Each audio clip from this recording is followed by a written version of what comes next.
ไอ้อันมีแผนการแล้วบ่สิหาพ่อน้องอ้อยนะพอแล้วยังบ่ทันยังได้ก็คือได้ยินข่าวแว่วๆแล้วใช่ดอกคือว่ามีเขาผู้ว่ายอกเติมเน็ตเติมหยังให้กระทึกนึกน้องเขาว่ายอกนี่มัน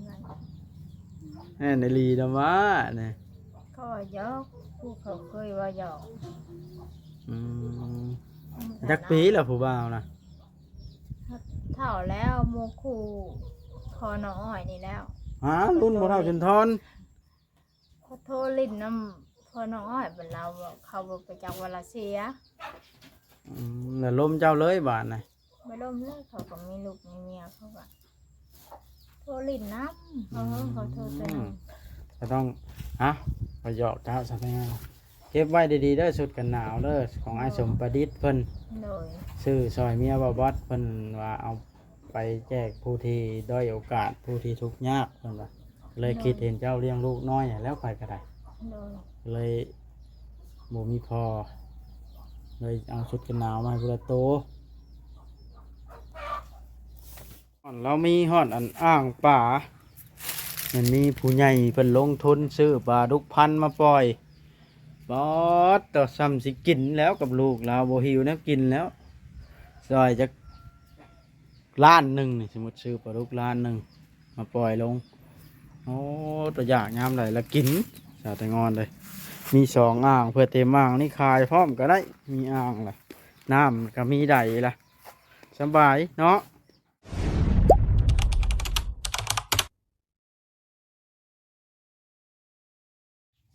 โอ้ยพี่น้องเปิดภาพขึ้นกระดาษนี้เพื่อนสาวแต่งอนโยสบายดีน้องอ้อยสบายดีทรงผมยาวแล้วได้เห็นเนาะแม่ได้เงินให้เราเดือนละเฮ้าได้เงินแท้ลายแท้สิลงเฮียนนะบุนี่หืมคนที่ไปโรงเรียนสบายดีส ส บา บาย ย ดี ดี คือได้ข่าวว่างามได้กูมือนี่คือว่า มีผู้บ่าวผู้แพ้วเติมเงินโทรศัพท์ละซับให้ลายแท้ยอดจะแม่นรีบ่บ่แม่นโทรเสียเฮ็ด คอยได้ยินเขาเล่าแล้วนะ บ่มีไปคิดไปเติมเลย ไอ้เขินอีก บ่มีไปเติมไปสิสบายเลยเขาเติมให้ ฮะ ไปสิสบายเอาไว้สิเติมให้บ่มีไป ลมบ่าวบ้านได้ฉันทางนาโพบ่ เรากับเขาแล้วเฮ็ดอันนั้นชื่อ เท่าเนื้อใดพอเราจนทอนให้เท่าซ้ำว่าพอเท่าจนทอน ๆซ้ำนั่นแหละหั่นเราอันนั้น บัตรแต่ซ้ำนั้นโห หมู่เราหั่นนะก็โทรลิงถามกัน หมู่พอเท่าจนทอน แหม่ บ่ โทรถามหาแต่อินเบอร์นี่แหละโทรถามเบิ่งโทรแล้วเสียไปเทิงแล้วเด้อ มือสร้างว่าวสร้างวาดแหมสร้างแต่งอนเลยให้หมู่พอเท่าจนทอนมาเป็นผู้บ่าว หมดเลย ฮะ เปิดยังบ่เปิดก็ยาในโอ้ผมมีอยู่ไปโรงเรียนหัดเผาอาบน้ำอาบน้ำก็อยู่ห้องน้ำจุบเจือแล้วกูมือนี่เนาะ หน่อย โอ้เป็นนะเด้ฮะเปิดได้ยินเขาเล่าว่าโอ้สาวแต่งอนเป็นมีผู้บ่าวได้แล้วเขาหยอกเจ้าชื่อบ่ เขาหยอกซื่อๆเขาหยอกแล้วหยอกยามันน้ำให้มันเบิดเลยมันไม่ใช่เรา เป็นได้ชะอันลุงหมอนี่หมายตาอยู่บ่ บ่แล้ว เอาได้อยู่บ่ซ้ำนี่ เป็นยืนน้ำมันให้เอาก็ไม่ได้นะ ฮะ ผมไปจะเอาจัง ท่านลุงหมอไหน โดย แล้วก็ว่าเอาบ่ได้คือกันเราอะหรือเอาได้บ่เรา บ่ได้ เราอะบ่แน่ได้แต่เรามักเจ้าได้ใช่ หมักกระเบา มักก็ว่าเราเบิ่งคลิปนี้อยู่เห็นได้แต่เรามีโทรศัพท์อยู่ได้เด้ มีก็มีก็เราบ่เป็นเบิ่งดอกแต่อยากโทรหาผู้นั้นผู้นี้ยังบ่เป็นโทร ท่านหมอได้ เป็นลิ้นโดย เราลิ้นบ่ได้เป็นบ่เลยนะ บ่เป็นลิ้นบางเทื่อก็มีแต่เอื้อยเล่า อ๋อ ร้านเล่าเห็นให้ เราเฮ็ดหยังบ่ได้เป็น โดยบ่เป็นลิ้น คือแต่ร้านเราคันโทรอะไรร้านเราโทรให้ อ๋อครับเอ้ยเอาหยอกเจ้าซื่อเด้อ โดย อาบน้ำแบบได้จังบุกเขาอาบอยู่ห้องน้ำค่าส่งค่าเสือเลยนะ อ่านจะดีไหมอ้อย เอาน้ำฮดแล้วอาบ น้ำอยู่ในพวก ซาหัวบ่ เกา นะ แล้วเกาออกป้าไว้ก่อนน่ะแล้วมึงล้างแล้วมึงเกาอีกล้างอีก สร้างเฮ็ดแท้น่ะเนาะ เกาจะดี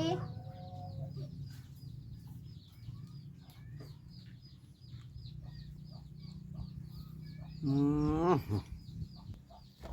พี่น้องไอ้บ่หยอกสาแตงอ่อนมันจะว่าตั้งใจแล้วสาแตงอ่อนได้เลี้ยงลูกเลี้ยงเต้าก็ได้ เลย หนูมีผู้เบิ่งผู้แยงนำเฮาได้ป่านนะอย่างแม่เจ้าก็เฒ่าแห้งละ เลย ก็บ่อยากคิดสภาพเลยต่อไปในอนาคตเป็นสมมติว่าเว้าพื้นให้ว่าเบิดบุญแม่เนาะ เลย เจ้าแห้งอยู่ตัวผู้เดียวบาดนี่เนาะ ผู้เดียวแต่ขมอดนะยังอยู่ผู้เดียวอยู่อยู่แต่ได้แต่อยู่น้ำแม่แล้วขมอดสมบูรณ์มีแม่แล้วกับน้องตาแล้วเบิ่งขมอด อืมมันนั่นเนาะ โดย มันครอบครัวมัน อ่ะอยู่ บ่ นี่ ว่า ล่ะ กันนะ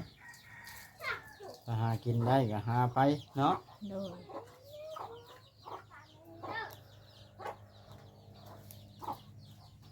อืม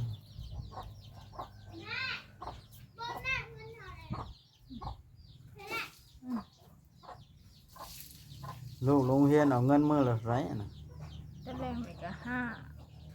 คนแม่อยู่แหละเมื่อไอ้ตอนแรกก็ห้าตอนเช้าก็ห้าคนแม่ไปเลย10ไอ้เพิ่นนู่น อืม แต่คนชื่อหยังคนแม่ไปเลยให้เพิ่นชื่อลูกชิ้นมากิน ตอนแรก5,000 โดย ตอนเช้าก็5,000 โดย อืมมื้อละ10นะเนาะ โดย ปาตัวบัดช่วงบ่มีงานนักเติบเด้อฮะเรียนปอใดแล้วของมึงนี่ ข้อสอง ปอสอง โดย คนใหญ่เป็นชาวแล้วยังปอสองอยู่บ่เด้อนี่อ๋อตะ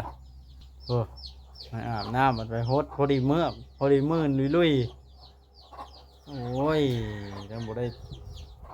จักที่พี่สั่งเนาะนี่กูบ่อาบกูเจอเข้าห้องน้ำแล้วก็ได้ เด้อนะคะพวกแล้วว่าตีนมึง เออหนาวเด้ เนาะสาวแตงอ่อน โดย อ่า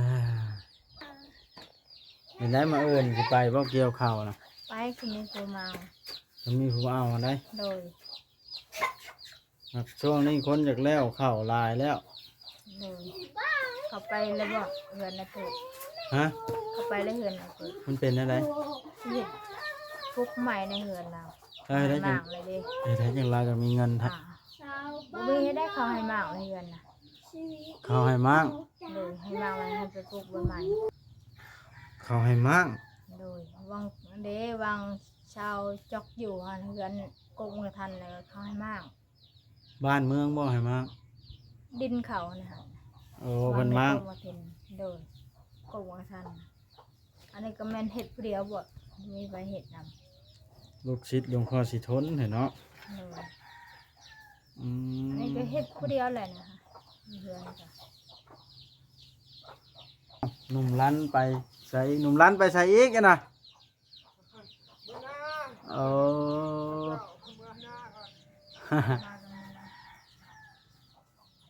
สั่งเป็นเพิ่นไปนาเนาะหนุ่มลันไปอยู่ทั่วเพิ่นนี่เนาะ อยู่แล้วบุมีไฟแม่ก็ ไปให้กินข้าวแล้วไปน้ โดย ำอืม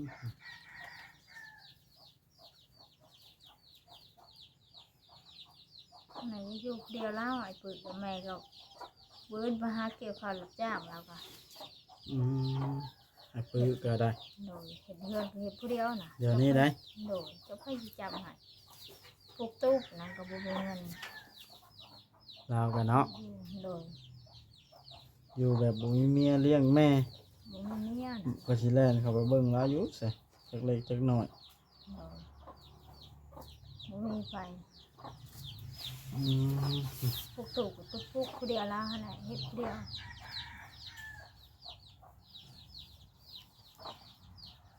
หนักพอสมควรเนาะชาวตะงอนเนาะ โดย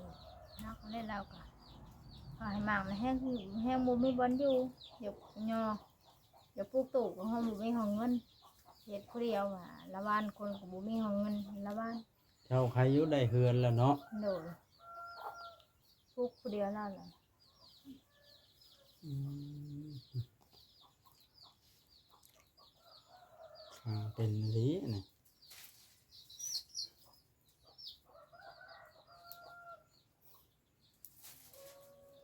ใช้เขาอย่างนี้สิมีไฟอยู่มีแต่เขาไปเกี่ยวเขาเบิดมีแต่ปลูกผู้เดียวนั่นแหละ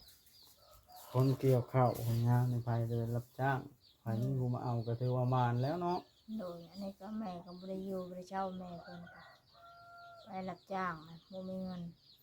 แม่เจ้าก็ไปบ่แม่ บ่ได้ไปแล้วมัน อืม หยิบทานนั่นแหละ แล้วทานไว้ใช้ลูกชายแล้วตูดบ่ ใช้แล้วถูกหั่นน่ะ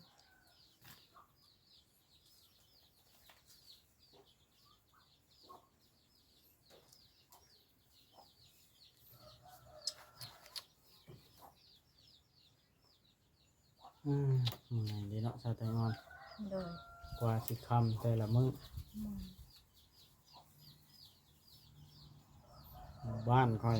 มานี่มีคนอันนั้นมีคนอันลูกตายคาท้อง อืมเมื่อใด มานี่แล้วเพิ่นบ่ทันทิ่มครับค่อยสิเมื่อยอยู่ตะแรงตายทั้งแม่ทั้งลูก อืม ตายย่านเนาะ โดยเป็นได้ตายล่มก็ได้มา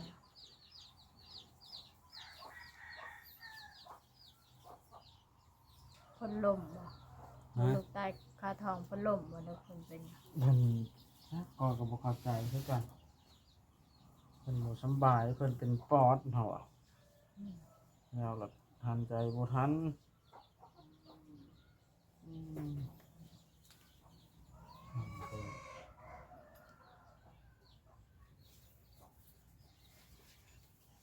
ไม่เท่าเพิ่นก็อันแข็งแรงดีแม่เจ้าของมื้อนี่เนาะ บ่แบบนั้นไปแบบนั้นแล้วเราก็ ไปเกี่ยวข้าว คันเมื่อไรมันบ่กินข้าว เราก็ได้ โดย หักไปเกี่ยวข้าวเนาะเราก็ เราบืนไปบ่มีไฟเอาเงินให้เรา อืมนี่มีคนเข้าไปแทงนี่เนาะ โดย ให้ตู้แบงค์พันได้ยาไปแล้วบ่ของมื้อนี่ ไปอยู่เราก็บืนให้ได้มานั่ง อายุ70-80 ปีนั่นได้ โดย ตู้สอเด้ ไปคือกันนั่นน่ะ ไปคู่คนคนเฒ่าแถวนั้นเนาะ โดย ทำหมูไปบ่ได้กิน โดยมันไปให้อยู่หลังแบบนั้นแหละเอาให้ก็ให้อยู่เนาะให้พอได้ชื่อ10,000 20,000แบบ ไปจังแนวเฮ็ดเนาะ โดยเมื่อเขาบืนคือมันเป็นตู้แพงพันก็บืนไปแล้วก็ เจ้าก็บืนไปคือกันบ่เจ้าก็ได้ โดย บ่ทันบืนเนาะสำเจ้ามันยังหนุ่มอยู่ ไปวันนี้แล้วบ่ได้ไปเจ็บแพง เจ็บแข้ง โดย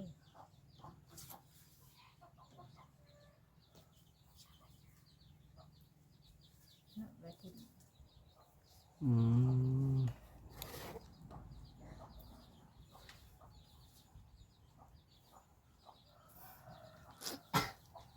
เจ้าเอาหยังเกลือไก่นี่ชาแตงอ่อนบ่แล้วก็ได้ เขาไม่ได้เกลือแล้วมีแต่เขาไม่เท่าได้ไก่เขาเขามีชีวิตยังเขากินกันยังทั้งยาก อืมไก่เพิ่น โดย หักมาไว้อยู่เพื่อนเจ้า โดยไว้แล้วตะกี้ว่าเขาให้ครั้งมากินข้าวเขาเลย กินนี่ เขา แล้ว โด ก็ ย เลยมาขังเพื่อนเจ้าเนาะ โดยแล้วมันติดอยู่นี่เลยอยู่นี่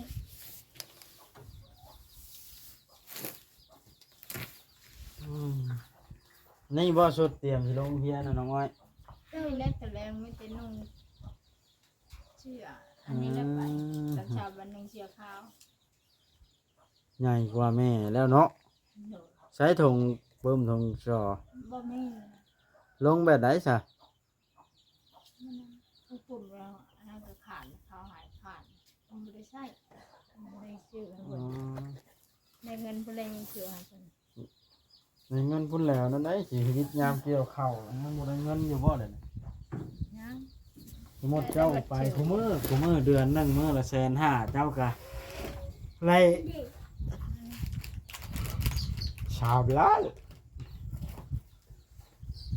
เดือนหนึงหลายอีหลีแต่ละงอนเนี่ย ทำมันแล้วชื่อไว้ในรถเองเราคนไปเลยให้ลูก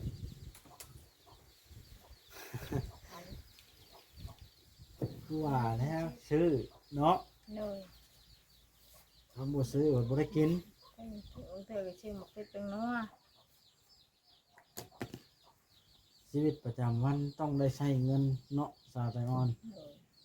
ทำบ่ได้ใช้เงินนี่เหมือนแนว นี่ไปนี่อยู่เป็น พาลูกกินข้าวกับหยังซะมันนี่ มันเนี้ยที่ประตูกับตำมังทั่วมือนี่ โหดอีหลีสาวไตอ่อนน่ะ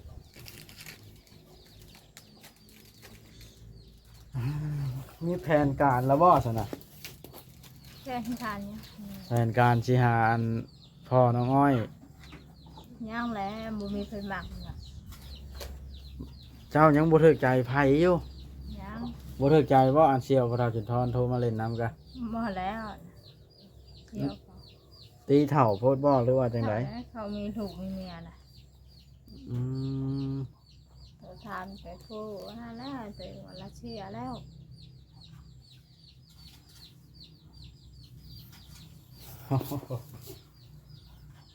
หาลมแต่คนเถ่าๆชาวไต้นอนเอามาได้แจกเลยแบบพอเฒ่าจุนทรนี่บ่ หมดแล้ว คนนมเขาผัดบัวล้มบ่